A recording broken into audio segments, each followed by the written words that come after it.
당뇨 환자에게 식단은 너무 스트레스라는 말을 많이 듣습니다. 당뇨는 병원 치료도 중요하지만 더 중요한 게 바로 식이요법 치료입니다. 당뇨가 있는 분들은 아무거나 먹으면 혈당이 급격히 올라가거나 급성합병증이 올 수 있어 식단을 신경 써야 합니다. 그래서 대부분의 분들이 어떤 음식이 몸에 좋은가요? 혈당을 떨어뜨리는 음식은 뭔가요? 라는 질문을 하는데요. 당뇨병에 좋은 음식은 혈당을 떨어뜨리는 음식이 아니라 배불리 먹어도 혈당을 안 올리는 음식입니다. 그래야 건강한 식단을 오래 유지할 수 있습니다. 그래서 오늘은 아침 공복 혹은 식전에 먹으면 좋은 당 수치 조절에 도움되는 음식 5가지를 알려드리겠습니다. 우리 몸은 활동을 위해서 포도당을 에너지원으로 사용합니다. 자동차가 달리기 위해서 연료가 필요한 것과 마찬가지죠. 우리가 밥으로 쌀이나 빵을 먹는 것도 그 주성분인 탄수화물이 분해된 포도당을 얻기 위해서입니다. 이렇게 체내에 들어온 포도당은 일단 혈중에 머무르다가 인슐린이라는 호르몬에 의해서 에너지가 필요한 세포에 흡수됩니다. 당뇨는 바로 이 인슐린 작용에 문제가 생겨서 포도당이 세포에 흡수되지 못하고 혈중에 남아있는 질환입니다. 혈액 속에 함유되어 있는 포도당을 혈당이라고 하며 인슐린이 제 역할을 하지 못하여 혈중에 포도당이 넘쳐 혈당 수치가 높아지면 당뇨병이 되는 것이지요. 그리고 혈중에 포도당이 많아져 소변으로도 배출되니 말 그대로 당뇨가 된 것입니다. 따라서 당뇨가 있으신 분들은 혈당을 급격하게 올리지 않는 음식이 좋습니다. 공복이나 식전에 먹으면 도움되는 혈당 안정 음식 첫 번째로는 검은콩입니다.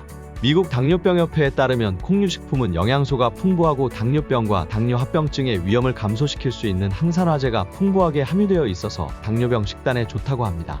검은콩은 식물성 단백질과 식이섬유가 풍부하게 함유되어 적게 먹어도 포만감을 줍니다. 검은콩의 식이섬유는 당의 빠른 흡수를 지연시켜 혈당이 급격히 상승하는 걸 억제해줍니다. 또한 국내 한양대 연구팀에 따르면 검은콩은 지방산과 콜레스테롤 생성을 억제해주는 효과가 있다고 합니다. 겉껍질에는 안토시아닌이 다량으로 함유되어 있어서 활성산소를 제거하고 당뇨병의 위험 요인 중 하나인 염증을 감소시켜줍니다. 그러나 과하게 섭취하면 복부팽만 등의 가벼운 소화장애가 일어나게 됩니다. 따라서 드실 때의 용량은 종이컵 1컵 분량만 드시는 것을 추천드립니다. 휴대용으로 볶은 검은콩을 먹어도 좋고 쪄먹거나 콩밥으로 먹어도 좋은 효과를 볼 수 있습니다. 간식으로 볶은 검은콩을 챙겨 다니시는 걸 추천드립니다. 두 번째는 그릭 요거트입니다. 그릭 요거트는 그리스가 있는 지중해 지역에서 만들어진 요거트라고 해서 그릭 요거트라고 불리는데요. 인공 첨가물 없이 원유를 발효시킨 요거트는 당뇨 환자분께 부담이 없습니다. 그리고 그릭 요거트에는 200g당 20g의 단백질을 함유하고 있는데요. 호주 연구팀의 연구 결과에 따르면 식전 30분의 단백질을 섭취하면 식후 2시간 혈당이 최대 50%까지 감소하는 경우까지 발견되었다고 합니다. 식전 30분의 단백질을 먹으면 단백질이 소장해서 내장 호르몬을 분비해서 위에 음식물 배출 시간을 최대 50%까지 연장해줍니다. 또한 그릭 요거트는 공복에 먹게 되면 쓰릴 수 있는 위벽을 보호해주고 프로바이오틱스 유산균은 위장을 튼튼하게 해줍니다. 한 연구에서는 프로바이오틱스와 비타민 D를 매일 섭취하면 혈당 개선하는 데 도움이 된다는 연구 결과도 내놓았습니다. 고를 때 유의사항은 첨가물이 없는 제품 선택을 권장드리고 드실 때는 채소와 함께 샐러드로 먹으면 더 좋습니다. 지방 함량이 아예 없는 0% 무지방 요거트부터 5% 등의 소량만 들어있는 제품도 있으니 취향에 맞게 드시면 좋습니다. 0% 요거트는 시중 마트에서는 구하기가 힘들 수 있어서 판매하고 있는 제품 링크를 댓글에 적어두도록 하겠습니다. 세 번째는 치즈입니다. 흔히 치즈에는 지방이 많을 것이라 생각하지만 치즈는 워낙 종류가 다양하기 때문에 그 중에서 저지방 치즈를 골라 드실 수 있습니다.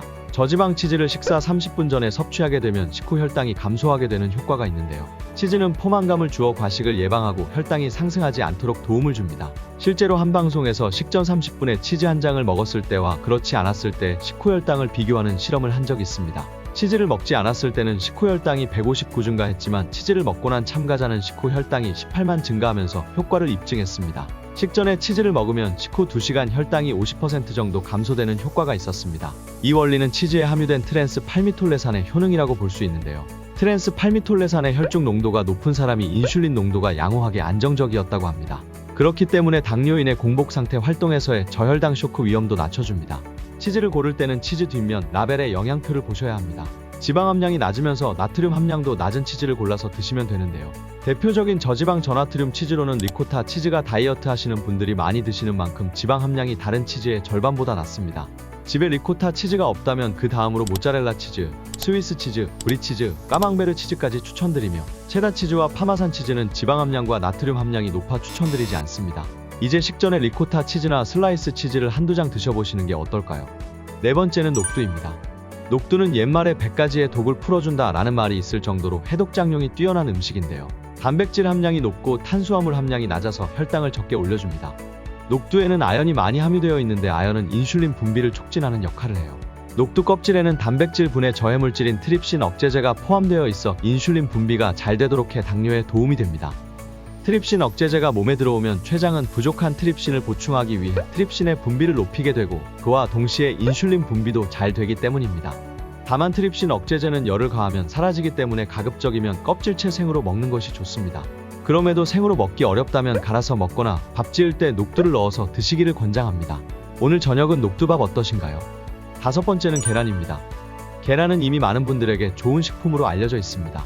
근육은 혈액 속의 포도당 흡수해서 혈당을 낮춰주는데 달걀은 근육 생성에 도움이 되는 단백질이 풍부하죠. 계란 하나에 들어있는 6g의 단백질과 소량의 탄수화물은 혈당 안정에 도움을 줍니다. 식사하기 20분 전에 삶은 달걀 하나를 먹고 밥을 먹으면 혈당이 안정적으로 오르게 되어 식전에 드시기 좋습니다. 하루 한두 개 섭취량이 좋으며 반숙으로 촉촉하게 먹는 것이 가장 좋습니다. 계란으로 단백질도 챙기고 포만감도 챙겨보는 건 어떨까요? 매일 딱 한 개의 계란 섭취가 당뇨 관리에 도움이 됩니다. 하루 중에 혈당 관리가 잘 되지 않는 시간을 골라서 식사 30분 전에 계란 한 개를 드시는 걸 추천드립니다. 이렇게 오늘은 식전에 먹으면 도움이 되는 혈당 안정 음식 5가지를 소개했습니다. 당뇨인들은 뭘 먹을 수 있을지 늘 고민이 많은데요. 오늘 소개해드린 검은콩, 그릭 요거트, 치즈, 녹두, 계란을 드시면서 혈당 관리에 도움이 되었으면 좋겠습니다. 앞으로도 당뇨인이 맘 놓고 먹을 수 있는 음식들을 많이 소개해드리겠습니다. 다음 영상에서도 프리미엄 에이지를 위해 꼭 필요한 건강 정보로 돌아올 테니까요. 구독과 좋아요 그리고 알람 버튼까지 눌러주세요. 감사합니다.